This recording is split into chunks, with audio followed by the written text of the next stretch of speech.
Terima kasih Dokter Eka. Baik, Ayah Bunda yang dirahmati Allah Subhanahu wa taala, alhamdulillah kita ketemu lagi malam ini ya. Semoga tidak bosan-bosan ketemu dengan saya.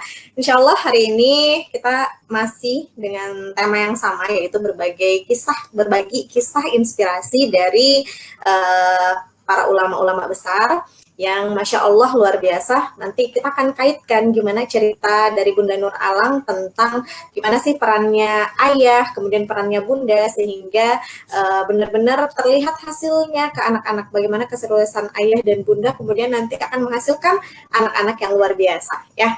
Baik, tema kita hari ini yaitu Imam Bukhari, Quran, hadis, dan peran sang ibunda. Kenapa ibunda? Kenapa bukan ayahnya? Nah, nanti kita lihat ya seperti apa.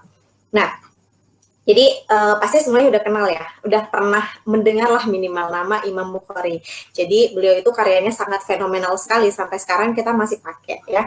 Jadi ada, kalau ketemu nih buku yang tebal gitu, namanya Sahih Bukhari, itu kumpulan-kumpulan hadis yang beliau tulis sendiri ya. Jadi Imam Bukhari ini, Masya Allah, beliau itu keliling dunia menelusuri hadis-hadis dari Rasulullah Sallallahu Alaihi Wasallam. Nah, siapa sangka bahwa ternyata Imam Bukhari ini yang mencetuskan banyak sekali hadis ini, yang menuliskan banyak sekali hadis, ternyata pada masa kecilnya itu beliau itu buta, ya. Jadi buta. Namanya itu Muhammad. Nah, Muhammad lengkapnya adalah Abu Abdullah Muhammad bin Ismail bin Ibrahim bin Al-Mughirah bin Bardizbah Al-Jufi Al-Bukhari. Nah, lebih dikenal dengan nama Bukhari ya. Kenapa dikenal dengan nama Bukhari? Karena tanah kelahirannya itu namanya Bukhara, Uzbekistan. Jadi beliau itu lahir tepatnya pada tanggal 13 Syawal 1194 Hijriah atau 21 Juli sekitaran tahun 810 Masehi. Nah, Imam Bukhari ini, ayah bunda semua, beliau ini terlahir dari orang tua yang solih ya, jadi orang tua yang solih. Nah, bercita-cita, jadi kedua orang tuanya ini kemudian punya cita-cita yang besar, ingin anaknya itu menjadi seorang ulama ya, ulama yang besar. Jadi memang ini penting ya. Jadi dari sekarang kalau bisa kita sebagai orang tua harus punya cita-cita yang tinggi buat anak-anak kita, pengennya jadi apa gitu. Walaupun nanti dalam perjalanannya kita melihat potensi anak-anak kita kemana, yang intinya adalah cita-citanya itu harus menuju ke visi-visi akhirat ya. Nah, ayahnya, balik lagi ke Imam Bukhari, jadi ayahnya Imam Bukhari ini dikenal adalah seorang yang sangat bertakwa dan bersikap warok. Ya, jadi namanya Ahmad bin Hafiz. Suatu kali, jadi ada seorang ulama lagi namanya Ahmad bin Hafiz, itu suatu kali bercerita bahwa ia pernah berkunjung ke kediaman ayah dari Imam Bukhari di saat beliau mengalami sakit. Nah, sakitnya inilah yang merenggut nyawa dari ayahnya sehingga Imam Bukhari ini menjadi yatim. Ya, nah Ismail ini berkata, aku tidak mengetahui sedirham pun dari hartaku yang haram dan tidak pula harta yang mengandung syubhat. Masya Allah. Jadi Ibnu Hafiz berkata setelah mendengar perkataan ayah dari Imam Bukhari ini yang tadi ya, jadi nggak ada sedirham pun tuh hartanya itu kemudian mengandung syubhat. Nah, beliau tuh berkata ketika mendengar itu, kemudian seketika dirinya tuh merasa sangat kerdil sekali pada masa itu, Masya Allah. Nah, kemudian Imam Bukhari ini kemudian menyebutkan terjemah dari biografi ayahnya tersebut di dalam kitabnya beliau. Jadi Imam Bukhari juga menuliskan tentang biografi ayahnya ini, yang beliau adalah orang yang solih. Itu yang pertama, bahwa untuk memiliki anak-anak yang solih, ayah bunda harus menjadi solih terlebih dahulu. Nah, selanjutnya, ternyata di usia 2 tahun Imam Bukhari ini kemudian menjadi yatim ya, karena sepeninggal ayahnya tadi. Jadi seperti Nabi Muhammad Shallallahu Alaihi Wasallam. Nah, kemudian harapan menjadikannya ulama akhirnya ditempuh sendirian oleh ibunya ya, single parent nih. Jadi kemudian badai semakin kencang, si anak yatim kemudian tiba-tiba kehilangan penglihatannya. Nah, di situ beliau jadi buta ya, ketika menginjak 4 tahun dalam kehidupannya. Buta permanen. Nah, buta permanen. Jadi nggak ada kesembuhan, walaupun berobat ke beberapa tempat, ke setiap tempat, kemudian antara senja, jadi kayak bahasanya tuh bundanya tuh senja dan fajar itu udah nggak ada bedanya lagi. Mereka Bukhari itu nggak bisa lihat ya, hanya cahaya hati yang kemudian menyinari jiwa dari Imam Bukhari ini. Kemudian hilanglah salah satu fungsi dari indera yang sangat sangat apa ya, ketika kita kembali lagi ke potensi indera yang kemarin ya, ketika kita memaksimalkannya itu akan menjadikan sesuatu yang sangat berharga ya. Nah, tetapi bundanya ini nggak putus asa. Nah, ibunda dari Imam Bukhari ini nggak putus asa. Keimanan, keyakinan akan kekuasaan dari Allah Subhanahu Wa Taala, kemudian menguatkan hati sang ibunda untuk terus maju, ya, terus maju, terus melaju, mengalahkan semua rintangan yang ada. Jadi dia nggak mikir lagi, ini anak saya mau buta, kayak mau apa, kayak pokoknya beliau itu punya kekuatan berupa doa ya, berupa doa. Jadi beliau berharap bahwa tidak akan sia-sia harapan dan pintanya kepada pemilik Allah Subhanahu Wa Taala, pemilik seluruh makhluk hidup yang bernyawa. Kemudian beliau tidak berhenti untuk terus mendoakan anaknya demi kesembuhan matanya. Hingga suatu hari ibunda kemudian berdoa sambil berurai air mata, lalu kemudian beliau kelelahan dan ibundanya itu tertidur di atas sejadah. Saat itulah ibunda dari Imam Bukhari ini bermimpi. Nah, seperti yang dituturkan oleh Muhammad bin Ahmad bin Fadl al-Balqi, itu dikatakan bahwa aku mendengar bapakku bercerita, gitu, berkata, kedua mata Muhammad bin Ismail atau Imam Bukhari ini buta pada waktu kecilnya. Hingga suatu saat ibunya mimpi bertemu dengan Nabi Ibrahim al-Khalil dalam tidurnya. Nabi Ibrahim itu berkata kepadanya, wahai engkau perempuan, sesungguhnya Allah telah mengembalikan penglihatan anakmu lantaran banyaknya tangisanmu atau doa-doamu, gitu ya. Al-Balqi sang perawi ragu antara keduanya. Lalu pada pagi hari kami melihat ternyata Allah telah mengembalikan penglihatan dari Imam Bukhari. Masya Allah. Ini ditulis dari kitab Tobaqul Hanabil jilid 1 halaman 274. Nah, Bunda yang dirahmati Allah Subhanahu Wa Taala, Imam Subki rahimahullah berkata kepada Imam Bukhari yang pernah kehilangan juga penglihatannya ternyata sebanyak 2 kali. Yang pertama yaitu di masa kecilnya tadi, ya, di masa kecilnya sebagaimana yang sudah dikatakan oleh beberapa ahli sejarah. Yang kedua adalah ketika beliau bepergian ke beberapa tempat ya untuk mencari hadis karena dikarenakan terik matahari yang sangat menyengat pada saat itu. Namun alhamdulillah setelah dianjurkan oleh seorang guru untuk mencukur rambutnya dan menutupinya dengan sejenis bunga yang daunnya seperti daun keladi, akhirnya beliau dapat melihat kembali. Ini dinukil dari kitab Siratu Al-Imam Al-Bukhari karya Syekh Abdus Salam Al-Mubarak Furi rahimahullah.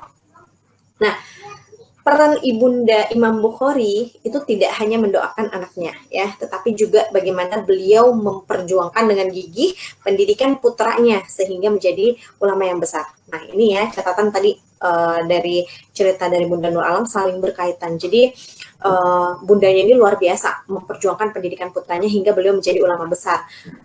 Ibundanya senantiasa menemani, kemudian membersamai putranya, kemudian bahkan menemaninya mendatangi para imam-imam untuk mempelajari Al-Quran dan hadis. Ya, setelah melakukan perjalanan ke tanah suci untuk belajar, ya, belajar ilmu Quran, kemudian hadis, hingga Imam Akram Nadwi berkata tentang ibunda Imam Bukhari. Ya, beliau berkata bahwa beliau tidak mungkin, jadi ibundanya ya maksudnya, beliau tidak mungkin menghasilkan kitab hadis Bukhari, tapi sang ibunda itu menghasilkan penulisnya. Masya Allah, luar biasa. Ya. Nah, perlu ayah bunda ketahui bahwa Imam Al-Bukhari rahimahullah ini memulai perjalanan ilmiahnya sejak dini. Sama kayak anak-anak kita sekarang ya, di rumah Tafiz Gemilang. Jadi beliau itu menghafalkan Al-Quran semenjak kecil juga, jadi semenjak dini. Nah, inilah yang kemudian menjadi salah satu faktor yang menyebabkan Allah Subhanahu Wa Taala kemudian mengilhami pada Imam Bukhari ini untuk menyenangi untuk belajar hadis-hadis dari Nabi Muhammad SAW. Jadi beliau belajar Quran dulu. Nah, sama kayak Al-Fatih kemarin ya. Jadi beliau belajar Quran dulu. Setelah hatam Qurannya, barulah beliau belajar tentang hadis. Nah, ada suatu kisah dari Imam Bukhari itu, dia berkata bahwa aku diberi ilham untuk menghafal hadis sejak aku masih di madrasah. Saat itu usiaku sekitar 10 tahun. hingga aku keluar dari madrasah itu pada usia 10 tahun. Aku mulai belajar kepada Ad-Dakhili dan ulama lainnya. Suatu saat beliau membacakan satu hadis di hadapan orang-orang dengan sanad dari Sufyan, dari Abu Zubair, dari Ibrahim. Maka aku berkata kepadanya, katanya Bukhari ini nyeletuk gitu. Sesungguhnya Abu Zubair tidak meriwayatkan hadis dari Ibrahim. Ia pun kemudian menghardik ya, kemudian dihardik si Imam Bukhari karena lancang gitu menegurnya. Lantas aku berkata, coba teliti kembali gitu kitab aslinya. Dia pun masuk ke rumah, jadi sang ulama itu masuk ke rumahnya, kemudian dia meneliti kembali, kemudian keluarlah dan bertanya, bagaimana penjelasannya wahai anak muda? Akhirnya dia penasaran juga kan. Nah, kemudian aku menjawab, yang dimaksud adalah Zubair bin Adi dari Ibrahim. Nah, gitu. Jadi kayak semacam ininya ya dari Imam Bukhari. Nah, kemudian beliau lantas mengambil penaku dan kemudian mengoreksi kitabnya seraya berkata, engkau benar anak muda, Masya Allah. Luar biasa. Lalu Abu Abdillah juga pernah menceritakan bahwa aku pernah belajar dari para fuqaha Marwah saat itu aku masih kanak-kanak ya. Jika aku datang menghadiri majelis mereka, aku malu mengucapkan salam kepada mereka. Salah satu dari mereka bertanya kepadaku, berapa banyak hadis yang kau hafalkan gitu. Jadi kayak ada yang gini ya, yang nanya, kamu hafal berapa hadis gitu. Terus waktu itu beliau menjawab 2 hadis gitu. Orang-orang yang hadir pun pada tertawa gitu. Nah, orang-orang hadir pada saat dia menjawab 2 hadis, yang lain yang ada di majelis itu kemudian tertawa. Kemudian salah seorang syekh di dalam majelis itu kemudian berkata, janganlah kalian menertawakannya. Ya. Bisa jadi suatu saat nanti justru dia yang menertawakan kalian. Masya Allah. Jadi luar biasa. Nah, jadi Imam Bukhari ini salah satu kelebihannya lagi itu beliau memiliki daya hafalan yang sangat tinggi, ya, daya hafalan yang sangat tinggi yang diakui sendiri juga oleh kakaknya, namanya Rashid bin Ismail. Kakak sang Imam Bukhari ini pernah menuturkan bahwa Bukhari muda dan beberapa murid lainnya itu pernah mengikuti kuliah dan ceramah seorang cendekiawan. Tidak seperti murid lainnya bahwa Bukhari ini tidak pernah sama sekali membawa catatan saat kuliah. Nah, ia sering dicela membuang waktu karena tidak mencatat. Namun, Bukhari diam-diam saja gitu. Nah, suatu hari karena jengkel, karena merasa kesal terhadap celaan dari teman-temannya itu, Bukhari meminta teman-temannya itu untuk membawa catatan-catatan mereka. Kemudian beliau membacakan secara tepat apa yang pernah disampaikan oleh gurunya selama masa kuliah ya, namanya selama masa kuliah dari ceramah-ceramah tersebut. Nah, tercenganglah mereka semua lantaran Bukhari ternyata hafal di luar kepala 15.000 hadis lengkap dengan keterangan bahkan yang tidak sempat dicatat oleh teman-temannya. Masya Allah. Itu saking hebatnya daya ingat dari Imam Bukhari ini. Nah, Imam Bukhari juga sangat dikenal dengan kekuatan hafalannya karena beliau pernah berkata, saya hafal 100.000 hadis sahih dan saya juga hafal 200.000 hadis yang tidak sahih. Pada kesempatan yang lain beliau berkata, setiap hadis yang saya hafalkan pasti dapat saya sebutkan sanadnya. Nah, suatu ketika juga beliau pernah ditanya oleh Muhammad bin Abu Hatim Al-Waraq, apakah engkau hafal sanad dan matan setiap hadis yang engkau masukkan ke dalam kitab yang engkau susun, yaitu Sahih Bukhari? Beliau kemudian menjawab, semua hadis yang saya masukkan ke dalam kitab yang saya susun itu sedikit pun tidak ada yang samar bagi saya. Tuh, Masya Allah, sangat luar biasanya daya ingat dan kesolihan dari Imam Bukhari ini sampai beliau mengatakan seperti itu ya, jadi nggak ada yang samar lagi. Nah, berapa lama sih waktu yang dilakukan oleh Imam Bukhari untuk mengumpulkan hadis dan belajar Quran dan belajar dari para ulama? Itu kurang lebih selama 16 tahun. Jadi beliau itu mengunjungi berbagai kota, kemudian menemui para perawi hadis, mengumpulkan dan menyeleksi hadisnya. Dan ini tidak lepas dari peran ibundanya yang sangat mendukung beliau dan bahkan menemani beliau untuk menuntaskan cita-citanya sebagai seorang ulama besar. Nah, beberapa kota yang sudah disinggahinya itu ada di Basra, Mesir, kemudian Mekah, Madinah, Kufah, Baghdad, sampai ke Asia Barat, Masya Allah. Nah, di Baghdad itu Bukhari sering ketemu, kemudian beliau juga sering berdiskusi dengan ulama-ulama besar, Imam Ahmad bin Hambal. Kemudian dari sejumlah kota-kota itu, ia juga bertemu dengan banyak sekali perawi hadis, dan dari situlah beliau mengumpulkan dan menghafal satu persatu hadis tersebut sehingga terkumpullah 1 juta hadis. Masya Allah. Nah, ketakwaan dan kemudian kesolihan dari Imam Bukhari ini merupakan sisi lain yang amat sangat mengagumkan bagi kita ya, bagi orang tua yang pasti mengenal Imam Bukhari ini. Beberapa ulama sempat menuturkan tentang gimana sih ketakwaan dan kesolihan beliau. Seorang Bakar bin Munir berkata, saya mendengar Abu Abdillah Al-Bukhari berkata, saya berharap bahwa ketika saya berjumpa Allah, saya tidak dihisap dalam keadaan menanggung dosa gibah atau menggunjing orang lain. Itu saking solihnya ya, jadi nggak pernah bergibah sama sekali, nggak pernah menggunjing sama sekali. Kemudian seorang Sulaim juga berkata bahwa saya tidak pernah melihat dengan mata kepala saya sendiri semenjak 60 tahun orang yang lebih dalam pemahamannya tentang ajaran Islam, kemudian lebih waro, lebih bertakwa, dan lebih zuhud terhadap dunia daripada Muhammad bin Ismail atau Imam Al-Bukhari. Nah, begitu luar biasa kesolehan dan karya-karya yang diberikan oleh Imam Bukhari ini, yang ternyata kita tahu sendiri bahwa ternyata masa kecilnya itu beliau hanya diasuh oleh seorang bundanya saja karena beliau yatim dan pernah mengalami kebutaan.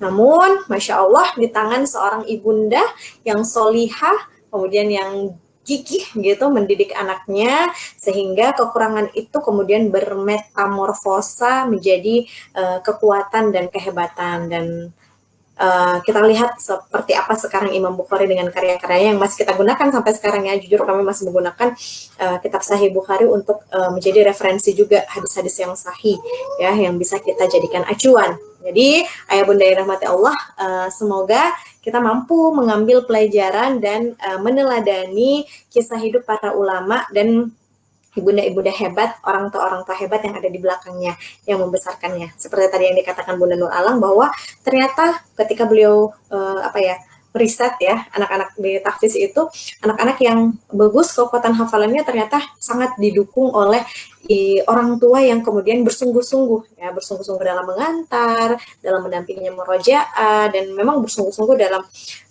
tidak pernah berkeluh kesah mungkin ya terhadap apa yang ditugaskan kepada anaknya dan lain-lain sebagainya. Jadi kita selalu berusaha untuk berprasangka baik kepada qadanya Allah Subhanahu wa taala serta menjalankan peran terbaik sebagai orang tua yang bisa kita jalankan. Wallahu a'lam bishawab. Mungkin itu yang bisa saya sampaikan untuk kisah dari Imam Bukhari. Semoga dapat menjadi pelajaran buat ayah bunda semua yang nonton live Gemilang TV malam ini. Baik, saya kembalikan ke host kita, Dr. Eka. Silakan, Dok. Ya. Baik, luar biasa pemirsa sekalian rahmati Allah. Jadi hati-hati ya. Ternyata belum banyak yang tahu, saya yakin bahwa ternyata Imam Bukhari itu kecilnya adalah buta. Ya. Dan luar biasa keyakinan bundanya terhadap Allah Subhanahu wa taala dan doa beliau bahwa Imam Bukhari menjadi ulama itu dikabulkan oleh Allah, sehingga dengan daun daun apa obatnya itu bisa jadi obat tuh. Ini nggak disebutkan sih jenis daunnya tuh nggak disebutkan di sini. Ada daun apa tadi ya? Jadi bisa jadi obat ternyata ya. Tapi ini sebenarnya bukan masalah daunnya, tapi masalah keyakinan seorang bunda ketika mendoakan untuk anaknya. Ingat ya, ibu-ibu sekalian, doa salah satu doa mustajab adalah doa seorang ibu terhadap anaknya.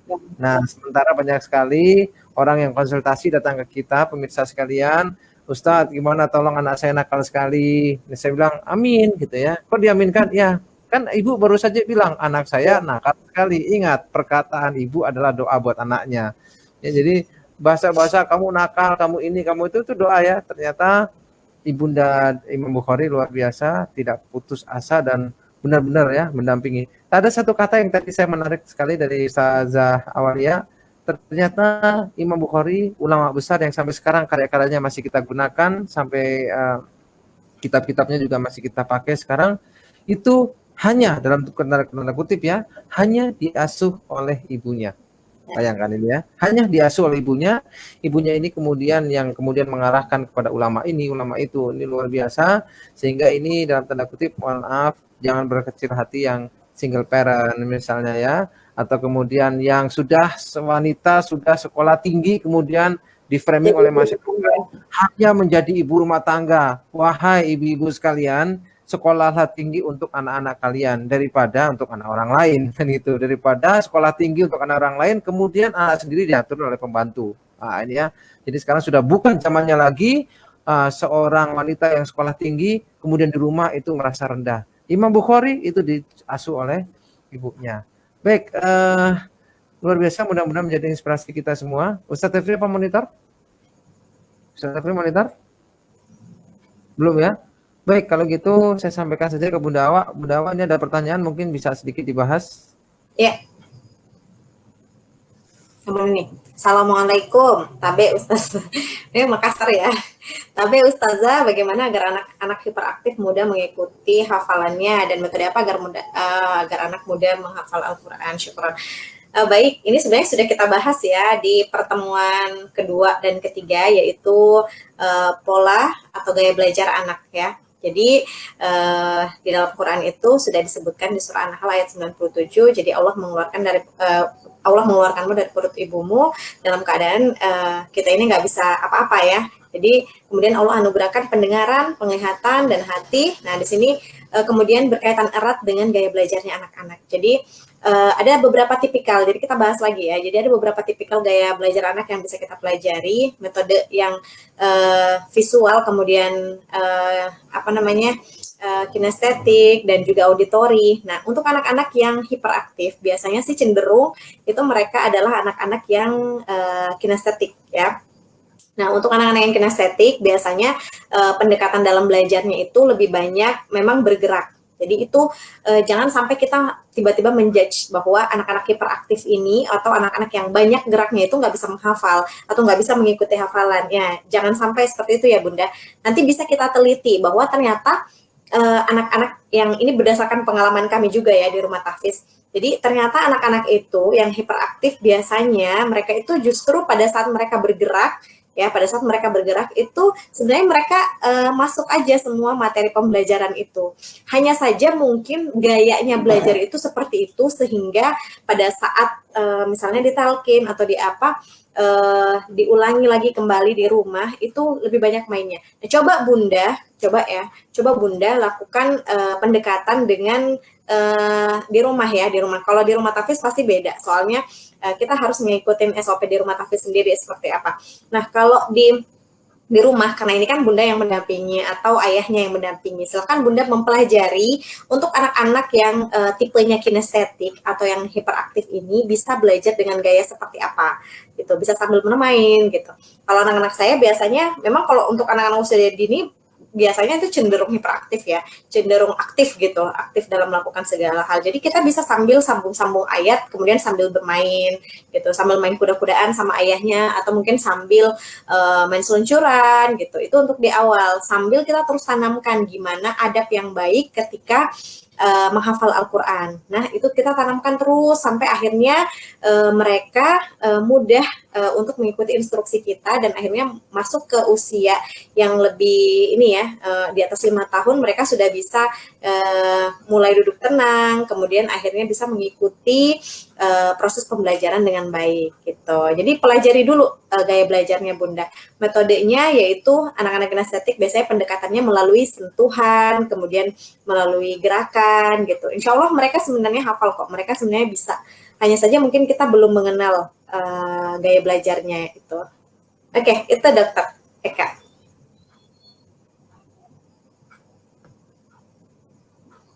Baik ya. Mudah-mudahan dipahami ya. Ya, mudah-mudahan bisa ya. Jadi nanti bisa lebih lanjut hubungi, kalau bisa mau lebih jelas bisa lebih lanjut hubungi Bunda Awalia, ada di nomornya di bawah di running text itu. Boleh. Nanti saya kirimin ininya ya, filenya yang kemarin udah disampaikan di live yang berapa minggu yang lalu. Betul sekali. Jadi ya, pemirsa sekalian, insya Allah tentang pola pembelajaran anak sudah kita bahas di pertemuan sebelumnya. Itulah pentingnya Bunda sekalian yang ingin membangun keluarga sebagai keluarga pecinta Quran bersama anak-anak para penghafal Quran. Walaupun Anda bukan orang tua santri di Rumah Tahfiz Gemilang, tapi punya niat agar keluarga kita itu mencintai Al-Quran bersama anak-anak, silakan ikuti acara ini setiap Kamis malam. Insya Allah banyak sekali inspirasi dari para pengelola, dari Bunda Awa nanti ya, kisah-kisah tadabbur Quran juga dari Ustadz Tefli, bisa tanya jawab di situ.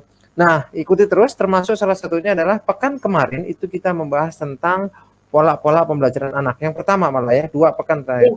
Nah, insya Allah nanti materinya itu bagi yang lupa atau belum nonton silahkan nonton videonya dulu. Tapi juga untuk materi-materi pola pembelajaran anak akan kita muat di fanpage resmi yang sekarang ada live sekarang di fanpage resmi Rumah Hafiz Gemilang. Di fanpage resmi nanti PowerPoint-nya akan kita sampaikan slide-nya slide-nya di situ sehingga para pemirsa bisa mulai melihat oh ternyata pola anak saya mungkin seperti ini dan bisa diskusi di situ.